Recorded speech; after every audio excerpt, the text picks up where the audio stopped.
I spent 31 days in the ICU alone. 1 month later, my mother demanded my house for my brother. I sent her a $35 toy tent, then exposed. The $60,000 loan. They forged in my name. For 31 days, I lived with pain, fever, machines, and the fear that the infection might win. Not one member of my immediate family came through the hospital doors. Not my mother, my father, or my brother. I survived alone. 1 month after I returned home, my mother demanded that I sign over the custom-built house I had created with my own hands so my irresponsible brother could have a beautiful home for his new wife.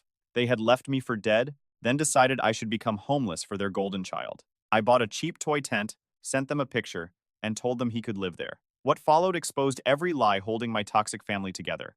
My name is Silus. I am 32, and I own a commercial heating and cooling company. Everything I have came from years of physical work. My hands are scarred from gripping wrenches, cutting sheet metal, and crawling through cramped, freezing mechanical spaces. I never asked my parents for money, yet they always acted as if anything I earned belonged to them. It began on an ordinary Tuesday in November. I was on a scissor lift inside a warehouse, inspecting ductwork, when pain ripped through my abdomen like a burning knife.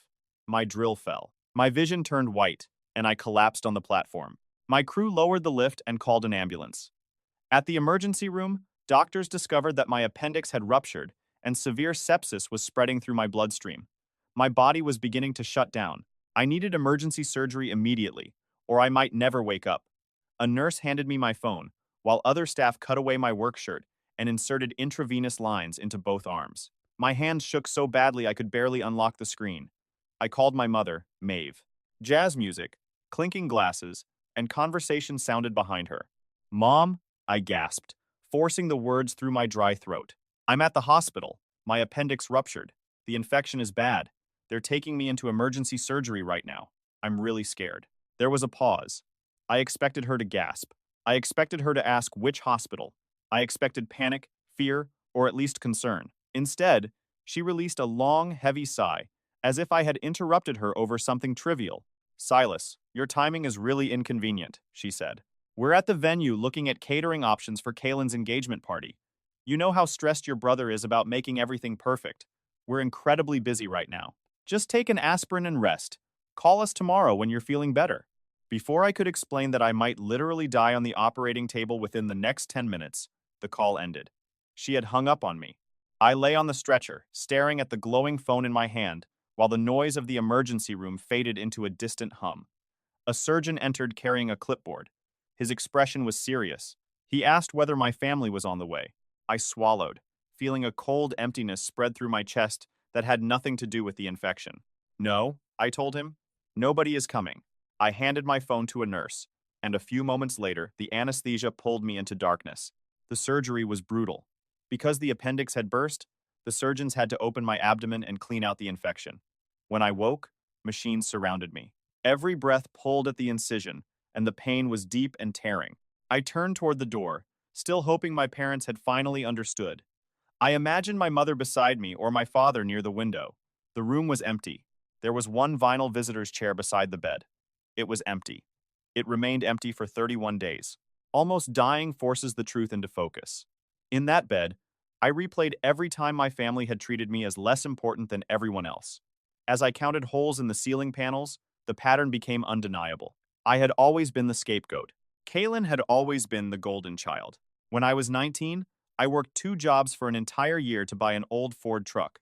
It was battered, unreliable, and ugly, but it was mine. One night, when Kalin was 17, he stole the keys from the kitchen counter while I was asleep. He took the truck out with his friends, drove recklessly, and wrapped it around a telephone pole.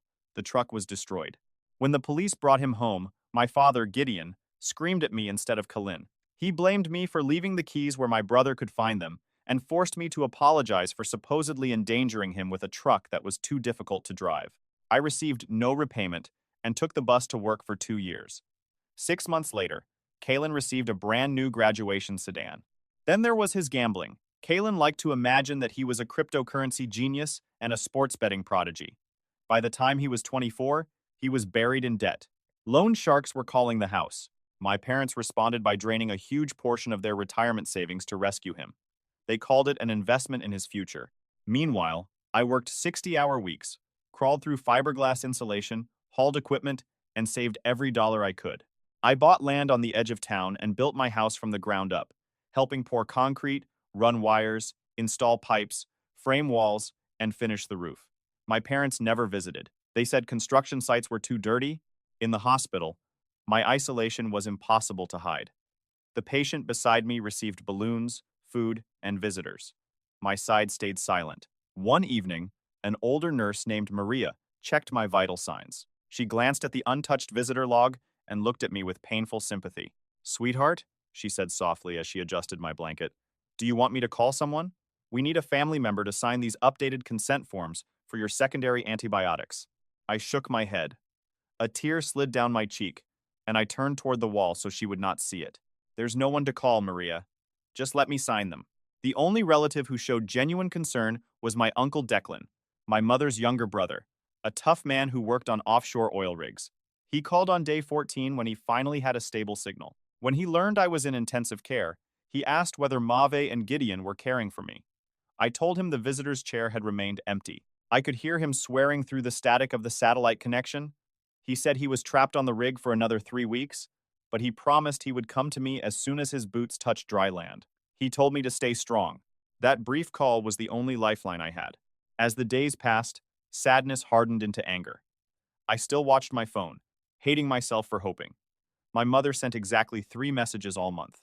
None mentioned the infection, surgery, liver enzymes, or whether I could eat. On day 10, she wrote, "Cancel your Netflix subscription if you're not using it. Kalin wants the account, but there are too many screens." On day 20, the last emotional thread snapped. While scrolling through social media, I found my aunt's photograph of my parents, Kalin, and his fiancée smiling in front of a huge luxury model home. The caption read, "House hunting with the happy couple, so proud of Kalin's new chapter." They were touring expensive homes and celebrating his future while I was attached to machines and fighting sepsis. At that moment, I stopped waiting for them. If they wanted me gone, they were going to be disappointed. I was discharged on a cold, rainy Thursday morning. Still too weak to walk far, I was pushed to the curb in a wheelchair. My legs felt like wet sand. I waited 45 minutes for a taxi, shivering in a thin jacket and holding antibiotics and painkillers. Nobody came for me. I had not even asked. The taxi left me at the end of my driveway. I stood in the rain and looked at the house I had built. It was a modern cabin-style home, with dark wood siding, large windows, and tall pine trees surrounding it. It had always been my sanctuary. That day, it looked dark and empty. I dragged myself up the porch steps, pain shooting through my healing abdomen. Stale air met me inside. Dust drifted through gray light, and a month of mail covered the floor. I dropped my keys on the counter. The silence felt heavier than it had in the hospital. I went to change my surgical dressing. In the mirror, I barely recognized myself. I had lost 20 pounds.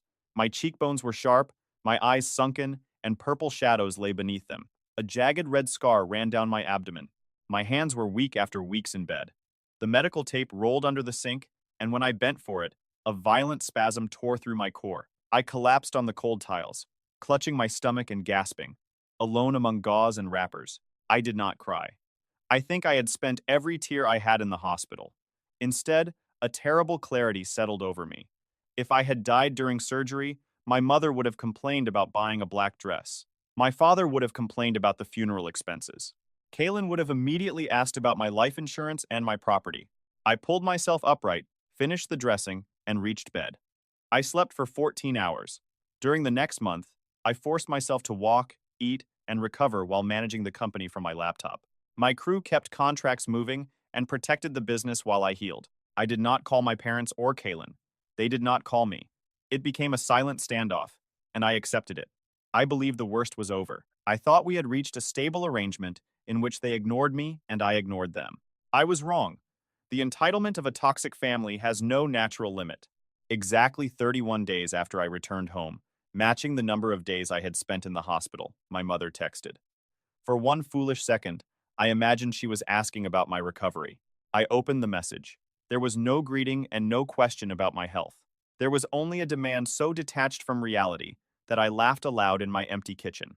Silus, Kalin, and his fiancée tried to buy the house we looked at, but the bank denied their mortgage because of old credit card debt.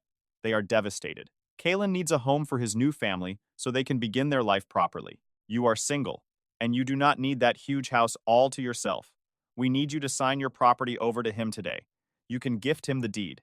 It is the right thing to do for family. You can rent a small apartment closer to your work sites. I read it 3 times. They wanted me to give Kalin the land I had cleared and the house I had built because gambling had destroyed his credit. They expected me, still healing from major surgery, to pack my life into a small rental. My phone rang while I was still holding it. My father was calling. I answered, placed him on speaker, and set the phone on the kitchen island. Silas, did you read your mother's message? Gideon asked. His tone was not the tone of a man requesting a favor. It was the tone of a man issuing an instruction. Yes, I said. My voice was calm and flat. I read it. Good. The lawyer said we can use a quitclaim deed to transfer the title quickly and avoid heavy taxes. Kalin is coming over at 3 to collect the keys so he can start measuring for furniture. Don't make a big issue out of this. Family is everything. You have always been selfish with your money. It is time you stepped up and supported your brother. He spoke about my house as if it were an old television, sitting unused in a garage. You think I'm giving my home to Kalin? I asked. I almost died a month ago. None of you visited me, and now you want my house. Gideon scoffed. Stop being dramatic. You had a stomach ache and received antibiotics. You're fine now. Stop playing the victim. Kalin is starting a family. You're just one man. You don't need 3 bedrooms and a yard. Have the papers ready when he arrives. Then he hung up. Their arrogance left me dizzy. They had reduced a ruptured appendix, sepsis, emergency surgery, and 31 hospital days to a stomach ache, then claimed the largest asset I owned. I did not scream or throw my phone. An icy calm settled over me. I searched online for children's camping equipment and found a neon green waterproof toy tent for toddlers. It cost $35. I paid for 2-hour delivery, then removed every valuable tool from the garage in case Kalin appeared. When the package arrived, I carried the box inside without opening it. With a thick black marker, I wrote, "Here is your new house, Kalin. Try not to gamble the zippers away." I took a photograph and sent it to my mother with one sentence beneath it. Tell Kalin he can live in this. Good luck. I blocked Maeve, Gideon, and Kalin, locked the deadbolt and chain, and made a sandwich. I knew it was not over. I had thrown a match into gasoline. The silence lasted 45 minutes. Then the extended family attacked on their behalf. My phone vibrated across the counter with messages from Aunt Freya, my father's sister, and my cousin Soren. Neither had asked for my side. Freya wrote, "Silas, what is wrong with you? Your mother is having a panic attack because of how cruel you are being. Kalin is in tears. How can you be so ungrateful? You only have a successful heating and cooling company because this family gave you emotional support growing up. Giving your brother your house is the least you can do to repay your parents for raising you. You are a disgusting, greedy narcissist." The words emotional support would have been funny under different circumstances. Gideon had started charging me rent the day I turned 18 and told me to figure out my own life. Sauron wrote, "That toy tent was sick. Uncle Gideon said you promised Kalin you would help him, and now you are backing out at the last minute, leaving him homeless. Real men don't break promises." While I read their messages, a heavy, rhythmic pounding struck the front door. It was not Kalin's frantic knock, but the solid fist of someone determined to be heard. I looked through the blinds. My Uncle Declan stood on the porch holding a large duffel bag and wearing an expression like a storm cloud. He was back from the oil rig. I opened the door. Declan dropped his bag and pulled me into a bear hug. I winced, and he immediately released me and examined my face. "You look like hell, kid," he said, his Irish accent thicker than usual. "Good to see you too, Uncle Dec." He did not smile. He marched into the kitchen, took a beer from the refrigerator, opened it, and set it hard on the counter. "Sit down," he said. "We need to talk about the absolute garbage your mother has been spreading through the family." I sat across from him. "What did she say?" Declan took a drink and looked directly at me. "When you were in the hospital, I called Mave and asked why she and Gideon were absent. She told the entire family you had banned visitors because you wanted to meditate and heal holistically, in complete silence. She claimed you threatened to call security on anyone who came. Half the family pitied her for having a son who supposedly rejected everyone. My jaw tightened until my teeth hurt. She had taken the isolation she created and used it to portray herself as the victim." Declan continued. "And there's more. Sauron called me about the house. Maeve told everyone that a year ago you promised Kalin $100,000 for a wedding down payment. She said you shook hands on it. Now she claims you refused at the last minute, which is why his mortgage failed." "I never promised him anything," I said. I haven't even spoken to Kalin in 6 months. I know, Declan said, leaning forward. But listen carefully. On my way home, I spoke with a friend at the local credit union who knows Gideon. 3 weeks ago, Gideon and Maeve sought a large, high-interest loan using a shell company whose name closely resembled your business. He believes they forged your signature as guarantor to pay Kalin's bookie. The air left my lungs. They had not merely ignored me. They had not merely demanded my house. While I was recovering from sepsis, they may have been using my name and my company to commit financial fraud. A normal person might have driven to their house and smashed every window. My work had trained me to control panic. In dangerous mechanical spaces, screaming solves nothing. When a live wire sparks, you cut the power. I looked at Declan and felt a cold smile spread across my face. I need a favor. Name it. Drive me to the hospital. Within 20 minutes, I sat in the office of Orson, the hospital's risk management director.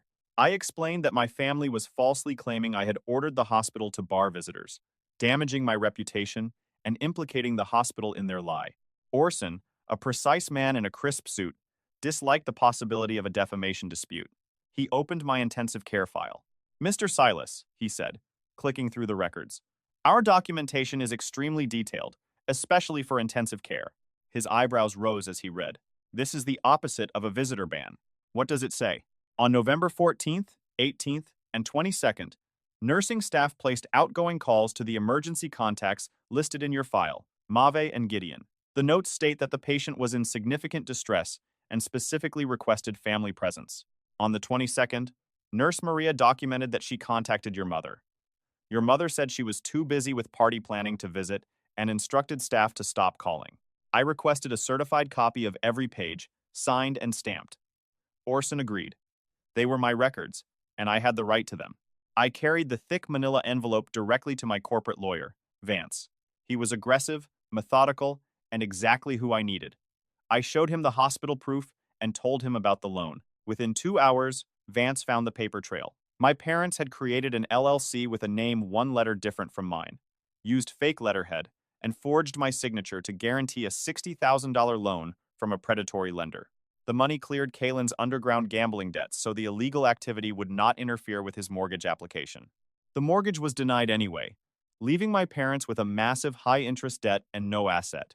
That was why they needed my house. They planned to force a transfer, sell it, repay the loan, and escape the fraud.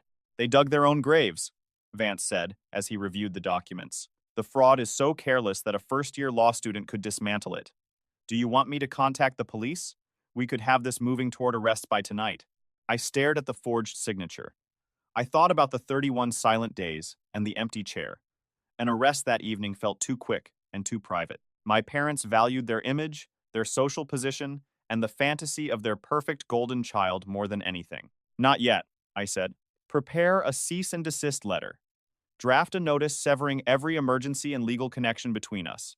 Build a complete dossier of the fraud. I'm going to deal with this personally. Kalin's formal engagement dinner was set for Saturday at an expensive country club, with the extended family and his wealthy future in-laws attending. I was not invited, but I was going. Beforehand, Vance delivered the evidence to the fraud department and prepared a police report so the matter could not disappear after the confrontation. Saturday was unusually warm. I exercised harder than I had since surgery because I wanted to enter that room as the man who had built a company and home from nothing, not the weakened patient they had abandoned. I put on a charcoal gray suit. It was not for them. It was armor. Declan drove me to the country club. The parking lot was filled with luxury cars, exactly the kind of display Kalin loved. Through the ballroom doors, I heard a string quartet and saw a perfect scene of manufactured happiness. Maeve wore a dress worth more than my first month's rent and poured champagne for the future in-laws. Gideon moved as if he owned the room. Kalin posed beside his fiancée, polished and arrogant. Declan and I entered. A head waiter approached with a confused expression and checked the seating chart. Sir, this is a private event. I'm here to see the guests of honor, I said. I did not wait for permission. I walked down the center aisle. Conversation stopped, guests turned, and the room faded into whispers. My mother saw me first. Her champagne glass froze halfway to her lips. Gideon rose from his chair, his face darkening. Kalin stared as though he had seen a ghost and gripped his fiancé's arm. Silus, Maeve whispered. Then she raised her voice. What are you doing here? You weren't invited. This is a private family moment. I stopped in front of their table and looked directly at my father. Dad, you said Kalin needed help settling into his new life. You said family was everything. I thought I should come see how the process was going. Gideon stepped toward me with his fists clenched. You arrogant little bastard. Get out before I have security remove you. You have some nerve showing your face after that pathetic stunt with the toy tent. Whispers moved through the ballroom. Kalin's future father-in-law, a stern man who clearly cared deeply about reputation, stood from his seat. Gideon, what is happening? Who is this? This is nobody, my father snapped. This is my son, the disappointment. He has been having mental health problems. Do not believe anything he says. I turned toward the future father-in-law. My name is Silus. I own a commercial heating and cooling company. Gideon is correct about one thing. There are serious problems here, but they are not mine. I removed the thick manila envelope from inside my jacket and held it where everyone could see it. Kalin began to sweat. The confidence drained from his face. Get him out, he shouted, his voice cracking. Mom, do something. I'm here to discuss your failed mortgage, I said, turning toward him. And the loan you and our parents took out using my name. Every face turned toward us. Maeve looked ready to faint. Gideon looked ready to attack. And for the first time in my life, I was not afraid of him. I placed the envelope on the center of the table beside the floral arrangement. It landed with a heavy thud. My mother flinched. We should not do this here, she whispered. Silus, please. Let's go outside and speak like a family. Like a family? I asked. My voice carried through the high ceiling. I asked for a family for 31 days in intensive care. I asked for my mother before they put me under anesthesia. I asked for my father when I woke up in agony. Where was the family then? Kalin stood, trying to recover his composure. I understand that you're hurt because we didn't visit, but this is my engagement. You're ruining everything because you're selfish. I laughed. It was not a kind sound. Selfish?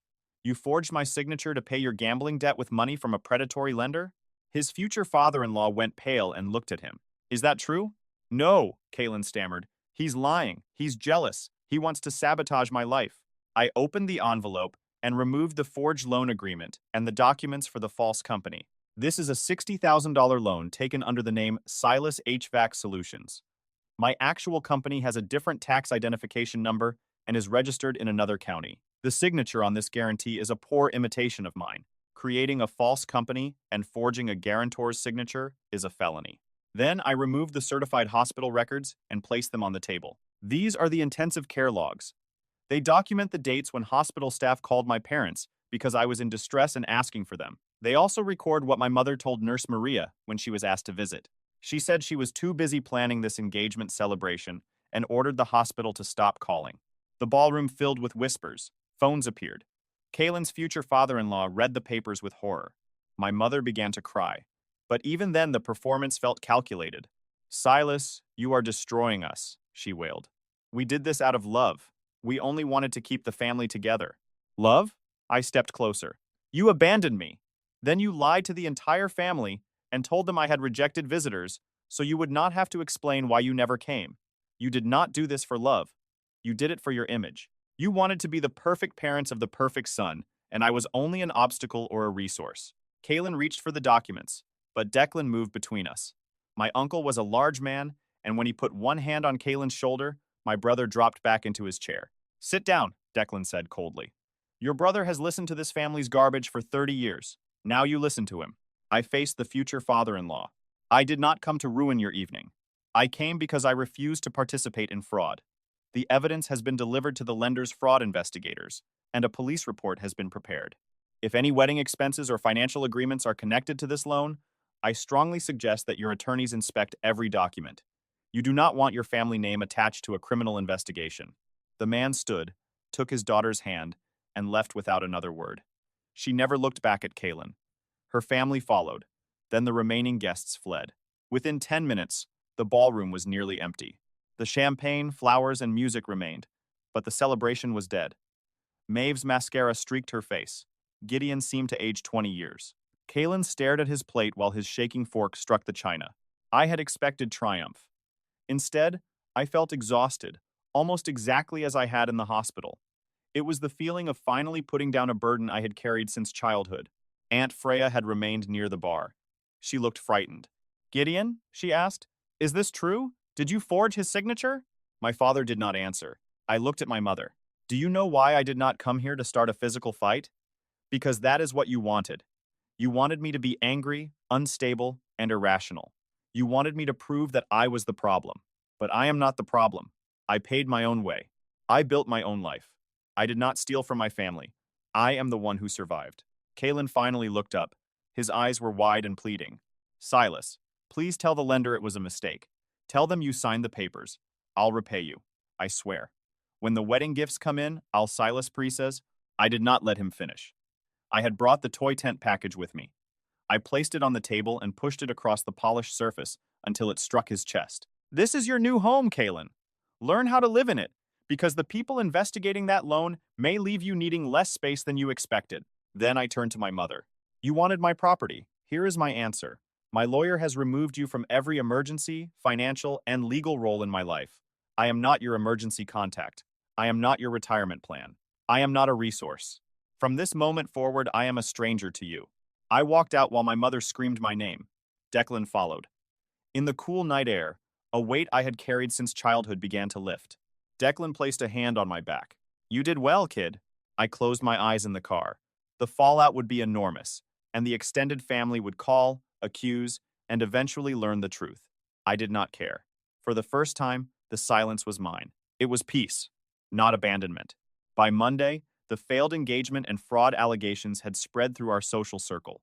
Kalin's former future in-laws opened a formal inquiry, fearing that association with his financial disaster could harm them. Within 48 hours, they sued my parents for the non-refundable wedding deposits, citing misrepresentation of the family's finances. My phone kept vibrating, but I never unblocked them. I knew the pattern: panic, desperate voicemails, and apologies that meant only that they regretted being caught. They were not sorry for abandoning me. They were sorry their comfortable lives had collapsed. On Wednesday, Vance reported that assets tied to the shell company had been frozen, and my parents faced an audit. Gideon's employer was notified that company resources may have helped create the forged documents. He was placed on administrative leave during an internal investigation. My father's world was falling apart. The man who had always been the loudest voice in every room was now hiding inside his house and refusing to answer the door. Kalin also broke. The wedding was canceled, his reputation ruined, and his creditors were no longer patient. Neither the predatory lender nor the underground lenders cared about family drama. They wanted payment. On Thursday afternoon, while I was at my office, a package was delivered to the front desk. Inside was a handwritten note from Kalin. Silus, they're at the door. I don't know what to do. I'm scared. Mom and Dad won't speak to me. They say this is all my fault. Please tell the lender that you gave me the money. Just say it was a gift. That's all you have to do. Please. I read it once, carried it to the paper shredder, and watched it become thin, unrecognizable strips. Even then, he was still trying to use me as his escape. He still believed his mistakes were someone else's responsibility.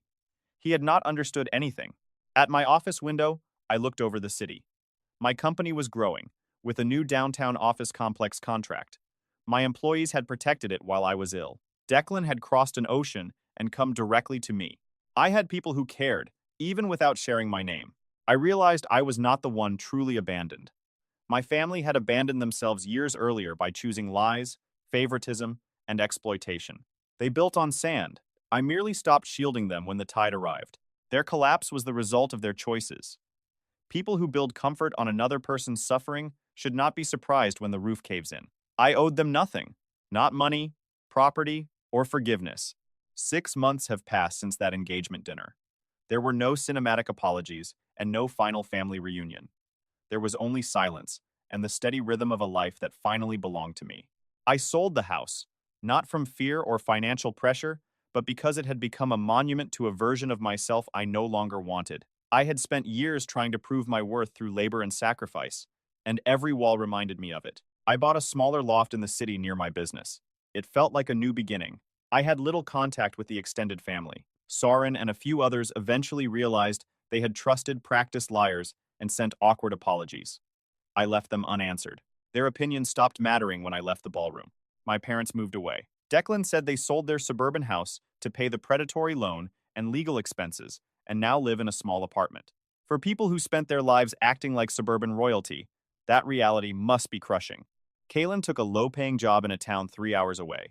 He is apparently trying to stay quiet and avoid more trouble. I hope he eventually learns to become a decent human being, but I am not waiting for it. The greatest surprise was not their downfall, but my clarity. People can spend decades chasing approval from relatives incapable of giving it, exhausting themselves as the good son, reliable brother, and generous provider while being treated like a bank account. Then they stop, and the world does not end. That hospital bed and empty chair became the best thing that happened to me. They stripped away the illusion that I was fighting for a loving family. That family was a ghost, fed by my labor and hope. Once I let the ghost die, I became free to live. I now have a small group of friends. We have no blood ties or toxic history. We simply show up. When someone is sick, we bring food. When someone struggles, we listen. We do not demand property, money, or proof of loyalty. It is honest and enough. Sometimes I remember the man I was before surgery. The man who might have surrendered his house just to hear his mother say she was proud. He died in that hospital. The man who replaced him builds his own future and needs no approval. I do not regret confronting them, exposing the fraud, or sending the toy tent. It was petty and angry, but it was also the first time in 32 years that I truly said no. Refusing people who taught you that your value lies only in what you provide is powerful. People ask whether I miss them or feel lonely, as if shared blood creates a bond that must survive any poison. But loneliness is not being alone. It is sitting among people who do not see or respect you while they cut pieces from you to feed themselves. Being alone in my loft, looking at the city lights, and knowing I am safe, is not loneliness. It is freedom. I recently saw a photograph of my parents outside their new apartment. They looked old in age and spirit. The arrogance was gone. They resembled gamblers who had finally learned that the house always wins. I felt neither pleasure nor sadness, only distance. Kalin sent me another message last week. It contained only a few words. I'm sorry, Silus. I messed up. I did not answer or block him. Blocking him would imply he still had power to disturb me. I deleted the message. An apology arriving only after someone loses everything can be another tactic, not remorse. My business is flourishing, and I am surrounded by people who value me rather than my assets. The greatest gift I gave Kalin was consequence. For the first time, he faced his choices. That may be his only real chance to become a better man. My story is not unique. People everywhere sit beside empty chairs, manipulated and drained by relatives who promised unconditional love. They wait for calls that never come, visitors who are always busy, and apologies that arrive only when the abuser needs something. To them I say, you are not a resource or a tool. Your worth is not measured by how much you surrender to keep toxic people comfortable. You may walk away, say no, and build a life without those who repeatedly harm you. Think about the people you call family. If you lost everything tomorrow and ended up in a hospital bed fighting for your life, who would sit in the chair beside you? Would it be the people who share your blood, or the people who have stood beside you when you had nothing to offer them? Some will say I was too harsh for exposing the fraud, ending the engagement, and cutting off my parents. They will say family is forever. I learned that family is a verb. It is care, protection, honesty, presence, and responsibility. Without those acts, a shared name does not earn the title. I did not destroy my family. I stopped supporting the false version that allowed them to exploit me. When a victim stops cooperating, beneficiaries of his silence call him cruel. I would rather protect my life than remain the good son dying in a hospital bed for people who never cared whether I lived. Telling this story helped me name the hurt, accept the betrayal, and release the fantasy that they would change. Many people have their own empty chairs and toy tents. No one should feel ashamed for choosing themselves. This is my truth. I survived the infection, the empty chair, the lies, the attempted theft, and the fraud. I lost the family I imagined, but reclaimed my name, future, and peace. I learned that I deserve people who show up, and I will never again let anyone convince me otherwise.